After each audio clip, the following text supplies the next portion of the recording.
Chapter 3. There are three stages in your reintegration, said O'Brien. There is learning, there is understanding, and there is acceptance. It is time for you to enter upon the second stage. As always, Winston was lying flat on his back, but of late his bonds were looser. They still held him to the bed, but he could move his knees a little, and he could turn his head from side to side, and raise his arms from the elbow. The dial, also, had grown to be less of a terror. He could evade its pangs if he was quick-witted enough.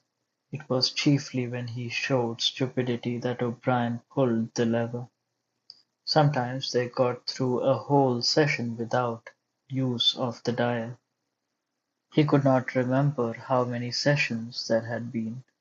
The whole process seemed to stretch out over a long, indefinite time, weeks possibly, and the intervals between the sessions might sometimes have been days, sometimes only an hour or two. "As you lie there," said O'Brien, "you have often wondered, you have even asked me, why the ministry of love should expend so much time and trouble on you. And when you were free, you were puzzled by what was essentially the same question. You could grasp the mechanics of the society you lived in, but not its underlying motives. Do you remember writing in your diary, 'I understand how, I do not understand why'? It was when you thought about why that you doubted your own sanity.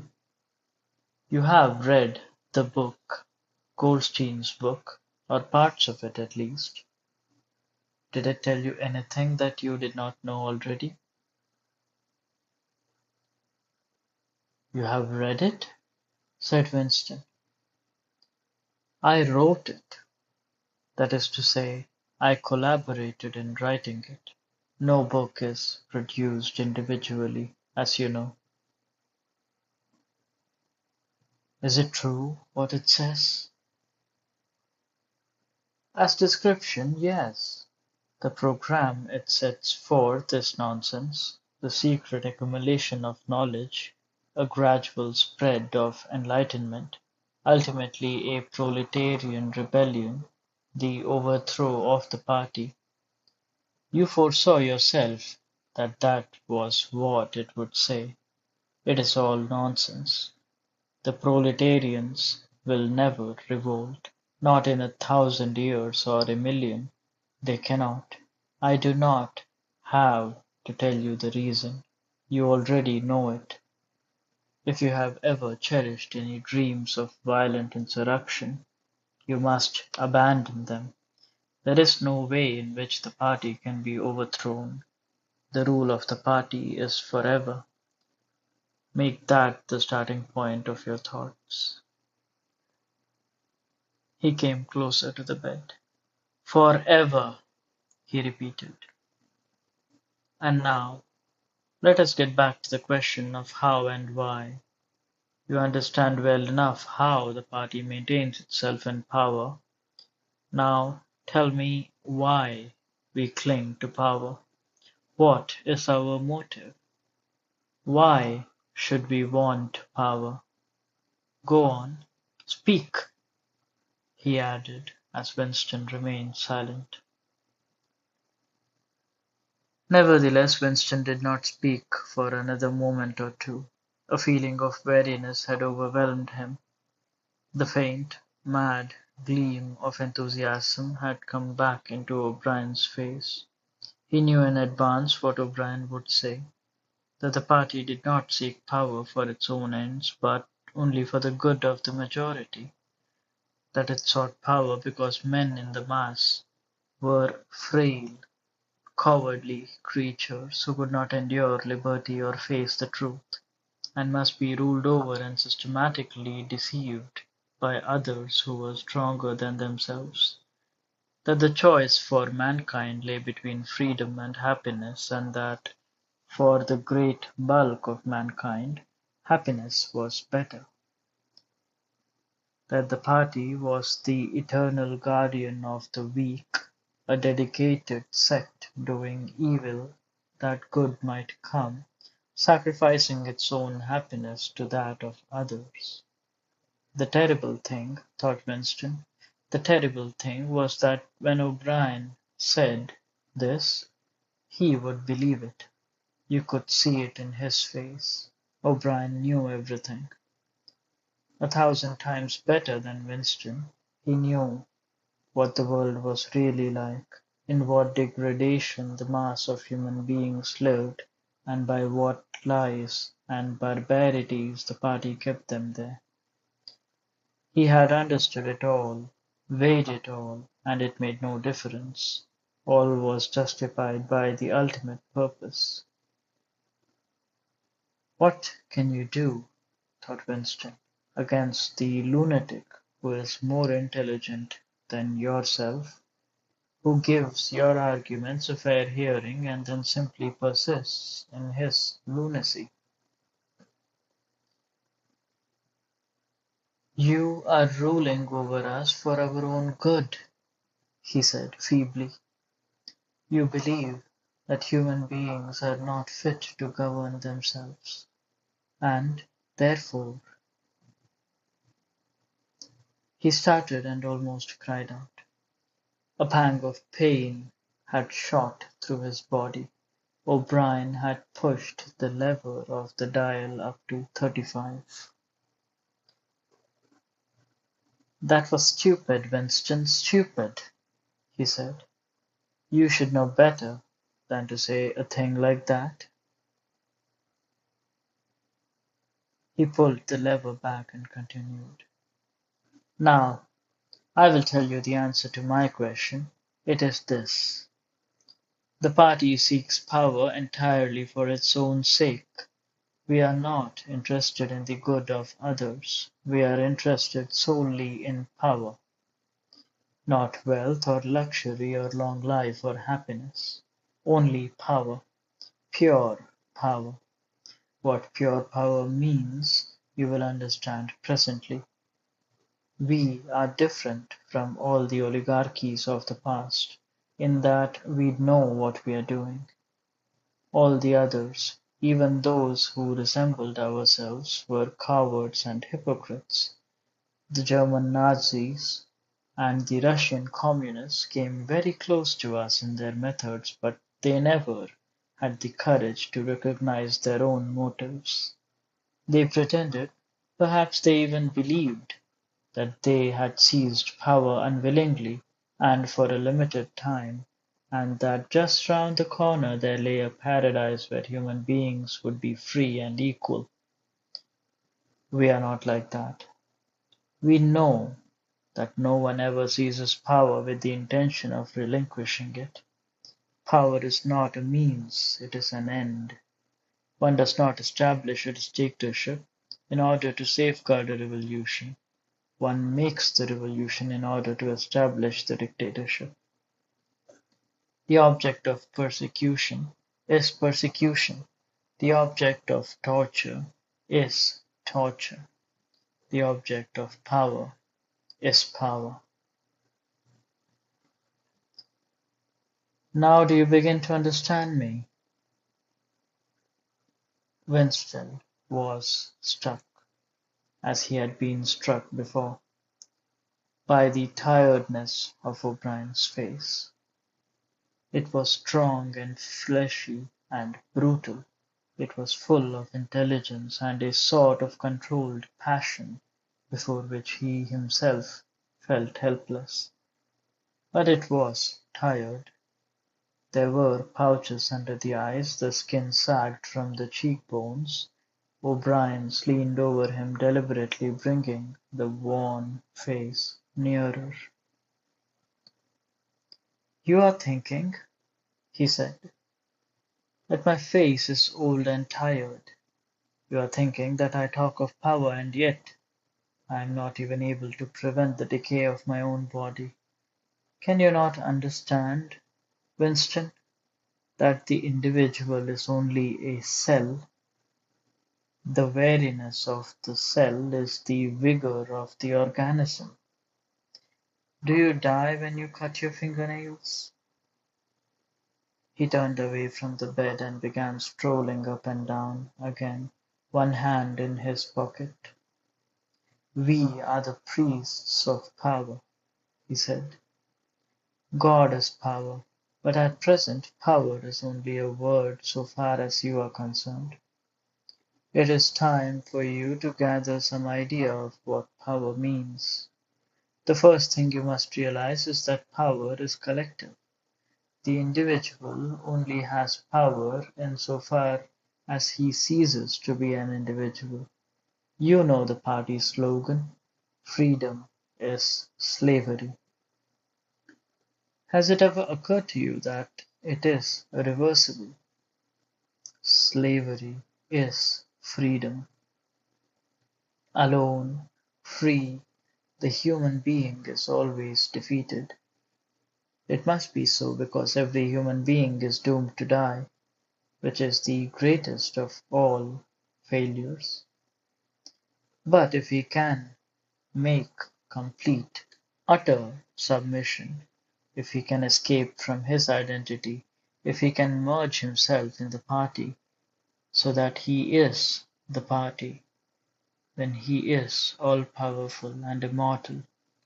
The second thing for you to realize is that power is power over human beings, over the body, but above all over the mind, power over matter.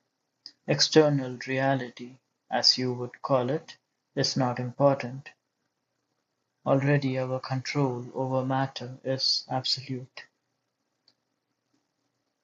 For a moment Winston ignored the dial.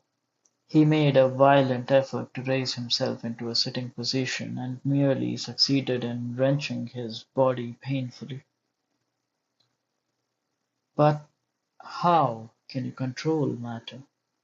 he burst out. "You don't even control the climate or the law of gravity, and there are disease, pain, death." O'Brien silenced himself by a movement of his hand. "We control matter because we control the mind. Reality is inside the skull. You will learn by degrees, Winston. There is nothing that we could not do. Invisibility, levitation, anything. I could float off this floor like a soap bubble if I wished to. I do not wish to, because the party does not wish it. You must get rid of those 19th century ideas about the laws of nature. We make the laws of nature." "But you do not. You are not even masters of this planet. What about Eurasia and East Asia? You have not conquered them yet." "Unimportant. We shall conquer them when it suits us. And if we did not, what difference would it make? We can shut them out of existence. Oceania is the world." "But the world itself is only a speck of dust. The man is tiny, helpless. How long has he been in existence? For millions of years the earth was uninhabited." "Nonsense! The earth is as old as we are, no older. How could it be older? Nothing exists except through human consciousness." "But the rocks are full of bones of extinct animals, mammoths and mastodons, and enormous reptiles which lived here long before man was ever heard of."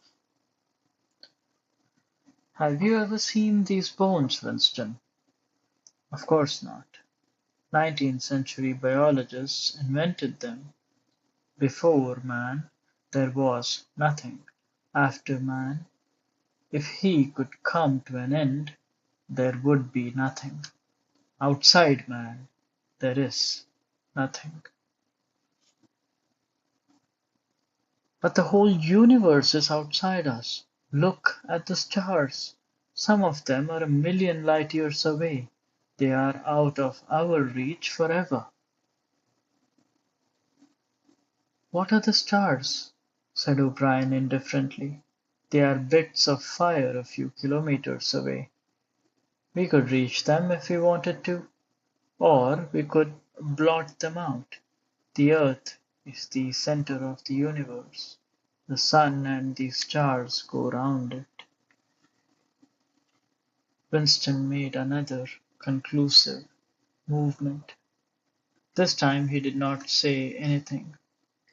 O'Brien continued as though answering a spoken objection.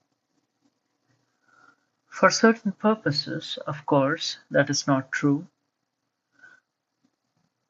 When we navigate the ocean, or when we predict an eclipse, we often find it convenient to assume that the earth goes round the sun and that the stars are millions upon millions of kilometers away. But what of it? Do you suppose it is beyond us to produce a dual system of astronomy?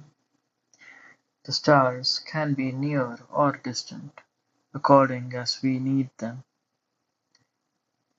Did you suppose our mathematicians are unequal to that? Have you forgotten doublethink? Winston shrank back upon the bed. Whatever he said, the swift answer crushed him like a bludgeon. And yet knew, he knew that he was in the right. The belief that nothing exists outside your own mind, surely there must be some way of demonstrating that it was false. Had it not been exposed long ago as a fallacy? There was even a name for it, which he had forgotten. A faint smile twitched the corners of O'Brien's mouth as he looked down at him.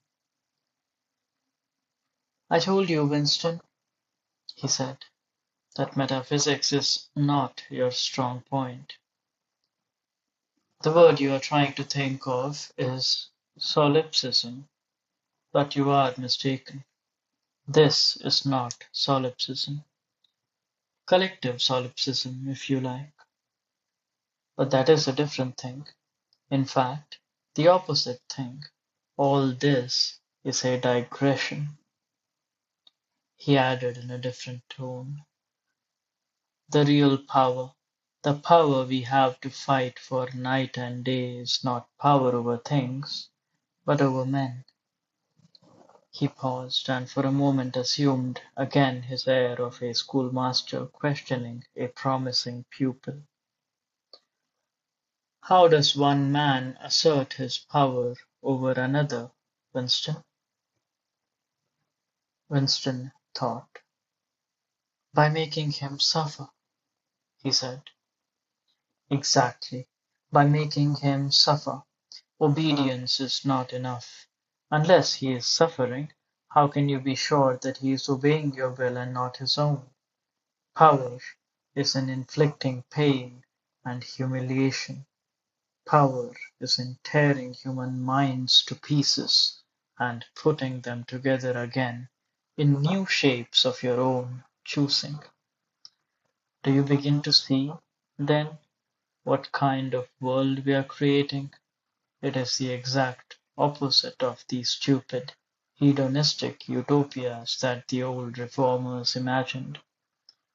A world of fear and treachery and torment, a world of trampling and being trampled upon, a world which will grow not less but more merciless as it refines itself. Progress in our world will be progress towards more pain. The old civilizations claimed that they were founded on love or justice. Ours is founded upon hatred. In our world there will be no emotions except fear, rage, triumph, and self-abasement.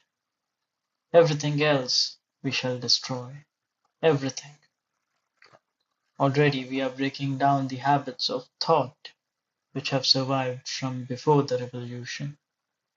We have cut the links between child and parent, and between man, and between man and woman. No one dares trust a wife or a child or a friend any longer. But in the future, there will be no wives and no friends. Children will be taken from their mothers at birth, as one takes eggs from a hen. The sex instinct will be eradicated. Procreation will be an annual formality, like the renewal of a ration card. We shall abolish the orgasm. Our neurologists are at work upon it now. There will be no loyalty except loyalty towards the party. There will be no love except the love of Big Brother. There will be no laughter except the laugh of triumph over a defeated enemy. There will be no art, no literature, no science. When we are omnipotent, we shall have no more need of science. There will be no distinction between beauty and ugliness. There will be no curiosity, no enjoyment of the process of life. All competing pleasures will be destroyed. But always, do not forget this, Winston, always, there will be the intoxication of power, constantly increasing and constantly growing subtler. Always, at every moment, there will be the thrill of victory, the sensation of trampling on an enemy who is helpless. If you want a picture of the future, imagine a boot stamping on a human face forever. He paused as though he expected Winston to speak. Winston had tried to shrink back into the surface of the bed again. He could not say anything. His heart seemed to be frozen. O'Brien went on. And remember that it is forever. The face will always be there to be stamped upon. The heretic, the enemy of society, will always be there, so that he can be defeated and humiliated over again. Everything that you have undergone since you have been in our hands, all that will continue, and worse. The espionage, the betrayals, the arrests, the tortures, the executions, the disappearances will never cease. It will be a world of terror as much as a world of triumph. The more the party is powerful, the less it will be tolerant. The weaker the opposition, the tighter the despotism. Goldstein and his heresies will live forever. Every day, at every moment, they will be defeated, discredited, ridiculed, spat upon, and yet they will always survive. This drama that I have played out with you during 7 years will be played out over and over again, generation after generation, always in subtler forms. Always we shall have the heretic here at our mercy, screaming with pain, broken up, contemptible, and in the end utterly penitent, saved from himself, crawling to our feet of his own accord. That is the world we are preparing, Winston. A world of victory after victory, triumph after triumph after triumph, an endless pressing, pressing, pressing upon the nerve of power. You are beginning, I can see, to realize what that world will be like. But in the end, you will do more than understand it. You will accept it, welcome it, become part of it. Winston had recovered himself sufficiently to speak. "You can't," he said weakly. What do you mean by that remark, Winston? You could not create such a world as you have just described. It is a dream. It is impossible. Why? It is impossible to found a civilization on fear and hatred and cruelty. It would never endure. Why not? It would have no vitality. It would disintegrate. It would commit suicide. Nonsense.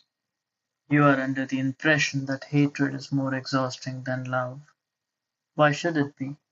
And if it were, what difference would that make? Suppose that we choose to wear ourselves out faster. Suppose that we quicken the tempo of human life till men are senile at 30. Still, what difference would it make? Can you not understand that the death of the individual is not death? The party is immortal. As usual, the voice had battered Winston into helplessness. Moreover, he was in dread that if he persisted in his disagreement, O'Brien would twist the dial again. And yet he could not keep silent. Feebly, without arguments, with nothing to support him except his inarticulate horror of what O'Brien had said, he returned to the attack. I don't know. I don't care. Somehow you will fail. Something will defeat you.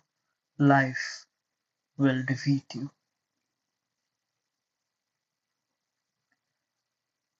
We control life, Winston, at all its levels. You are imagining that there is something called human nature which will be outraged by what we do and will turn against us. But we create human nature. Men are infinitely malleable. Or perhaps you have returned to your old idea that the proletarians or the slaves will arise and overthrow us. Put it out of your mind. They are helpless like the animals. Humanity is the party. The others are outside, irrelevant. I don't care. In the end, they will beat you.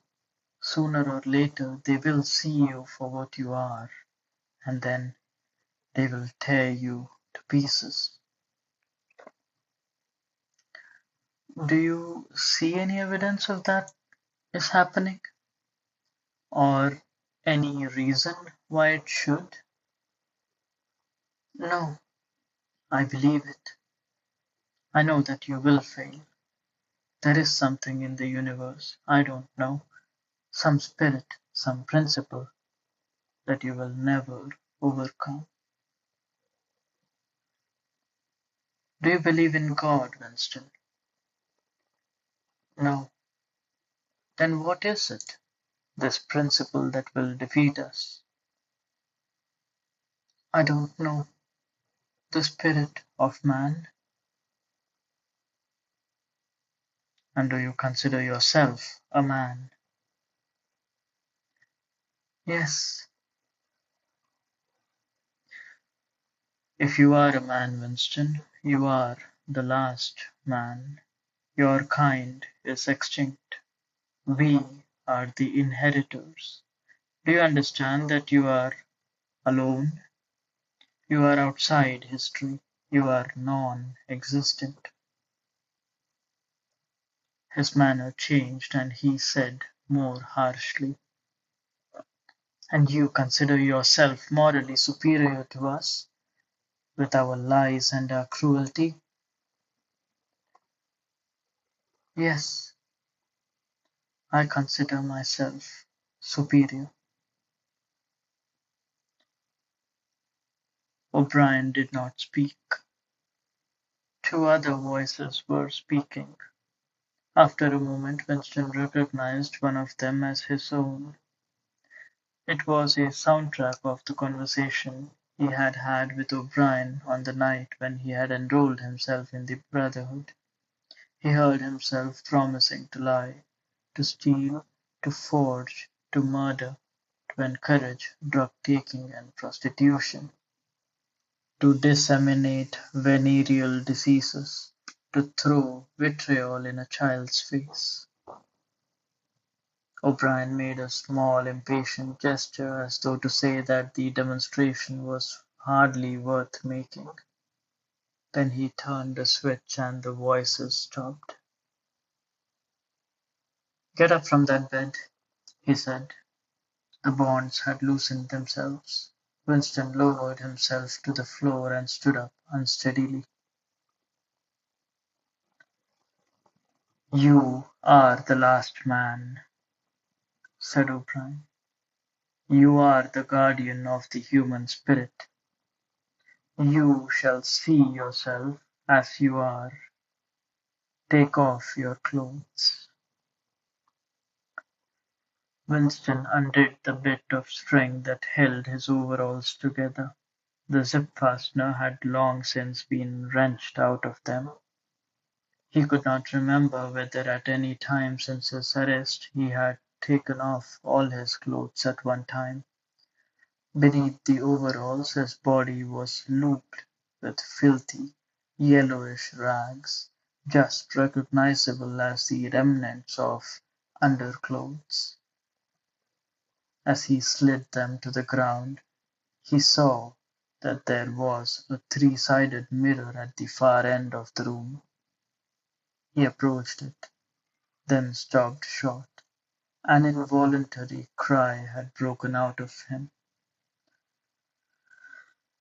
"Go on," said O'Brien. "Stand between the wings of the mirror. You shall see the side view as well." He had stopped because he was frightened. A bowed, grey-coloured, skeleton-like thing was coming towards him. Its actual appearance was frightening, and not merely the fact that he knew it to be himself. He moved closer to the glass. The creature's face seemed to be protruded because of its bent carriage. A forlorn jailbird's face with a knobbly forehead, running back into a bald scalp, a crooked nose, and battered-looking cheekbones, above which his eyes were fierce and watchful.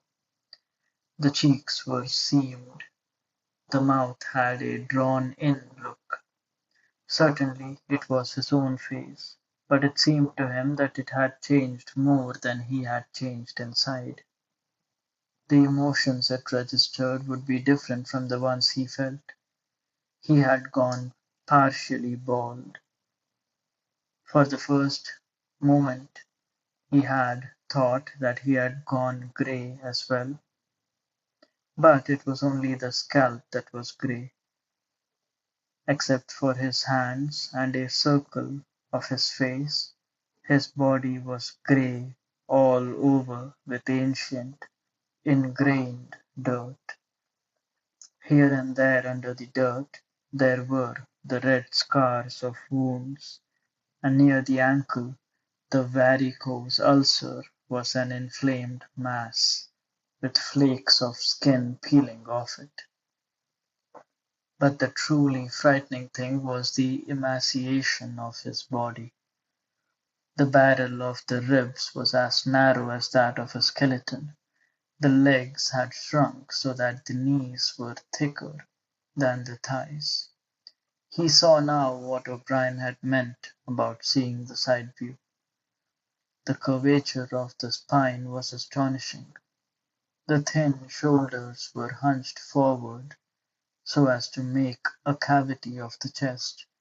The scraggy neck seemed to be bending double under the weight of the skull. At a guess, he would have said that it was the body of a man of 60 suffering from some malignant disease. "You have thought sometimes," said O'Brien, "that my face, the face of a member of the inner party, looks old and worn. What do you think of your own face? He seized Winston's shoulder and spun him round so that he was facing him. Look at the condition you are in, he said. Look at this filthy grime all over your body. Look at the dirt between your toes. Look at that disgusting running sore on your leg. Do you know that you stink like a goat? Probably you have ceased to notice it. Look at your emaciation. Do you see? I can make my thumb and forefinger meet round your bicep. I could snap your neck like a carrot. Do you know that you have lost 25 kilograms since you have been in our hands? Even your hair is coming out in handfuls. Look! He plucked at Winston's head and brought away a tuft of hair. Open your mouth.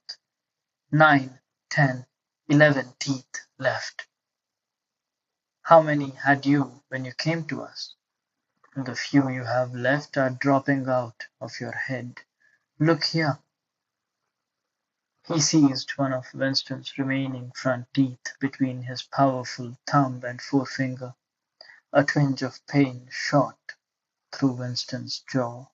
O'Brien had wrenched the loose tooth out by the roots. He tossed it across the cell. You are rotting away, he said. You are falling to pieces. What are you? A bag of filth. Now turn around and look into that mirror again. Do you see that thing facing you? That is the last man. If you are human, that is humanity. Now put your clothes on again.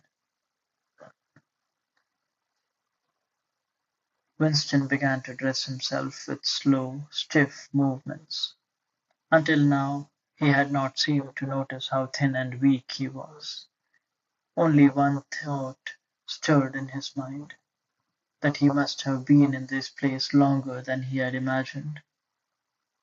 Then suddenly, as he fixed the miserable rags round himself, a feeling of pity for his ruined body came over him. Before he knew what he was doing, he had collapsed onto a small stool that stood beside the bed and burst into tears. He was aware of his ugliness, his gracelessness, a bundle of bones in filthy underclothes, sitting, weeping in the harsh white light. But he could not stop himself. O'Brien laid a hand on his shoulder, almost kindly. "It will not last forever," he said. "You can escape from it whenever you choose. Everything depends on yourselves." "You did it," sobbed Winston. "You reduced me to this state." "No, Winston, you reduced yourself to it. This is what you accepted when you set yourself up against the party. It was all contained in that first act. Nothing has happened that you did not foresee." He paused, then went on. "We have beaten you, Winston. We have broken you up. You have seen what your body is like. Your mind is in the same state. I do not think there can be much pride left in you. You have been kicked and flogged and insulted. You have screamed with pain. You have rolled on the floor in your own blood and vomit. You have whimpered for mercy. You have betrayed everybody and everything.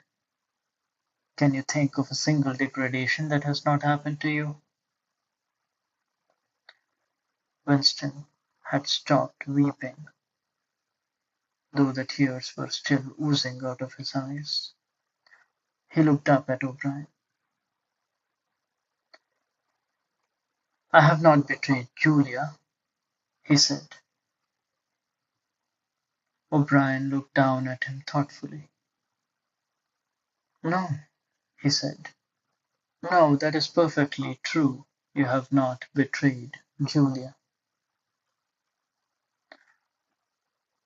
The peculiar reverence for O'Brien, which nothing seemed able to destroy, flooded Winston's heart again. How intelligent, he thought. How intelligent! Never did O'Brien fail to understand what was said to him. Anyone else on earth would have answered promptly that he had betrayed Julia.